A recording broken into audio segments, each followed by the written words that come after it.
Level पढ़ने के बाद ही हो पाते हैं।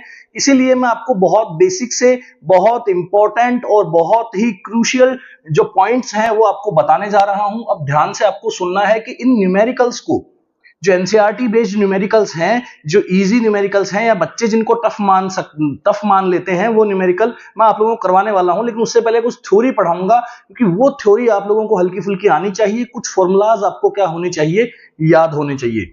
तो चलो सबसे पहला जो फॉर्मूला हम यहाँ पे अप्लाई करेंगे वो कौन सा है उसको देखते हैं।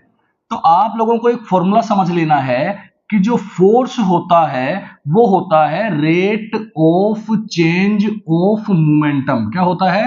Rate of change of momentum. क्या होता है? Rate of change of momentum. और यही न्यूटन का सेकंड लॉ है, क्योंकि न्यूटन के फर्स्ट लॉ पे कोई भी न्यूमेरिकल इतना अच्छा खासा नहीं बन सकता है। न्यूमेरिकल बनता है तो कहां से?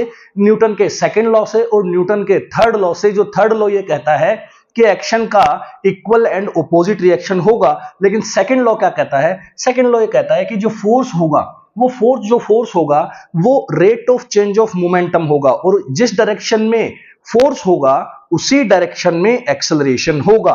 क्लियर है? कई बार फोर्स किसी भी ऑब्जेक्ट की स्पीड को बढ़ाने का काम करता है, या कई बार फोर्स उस स्पीड को डिक्रीज करने का काम करता है। अगर फोर्स उसको डिक्रीज करने का काम करता है तो हम कहेंगे कि फोर्स उसके ऑपोजिट डायरेक्शन में लगेगा, मोशन के ऑपोजिट डायरेक्शन में लगेगा, तभी वो ऑब्जेक्ट क्या होगा, उसकी स्पीड क्या होगी, डिक्रीज होगी और थोड़ी देर के बाद में वो रुक जाएगा। लेकिन कई बार हम ये कहते हैं कि फोर्स क्या कर रहा है, उसी ऑब्जेक्ट की उसी मोशन के डायरेक्शन में ही लगाया जा रहा है, तो एक्सेलरेशन भी फोर्स के डायरेक्शन में ही पैदा होगा। यही न्यूटन का सेकंड नियम कहता है, और ये कहता है कि rate of change of momentum ही क्या है? फोर्स है।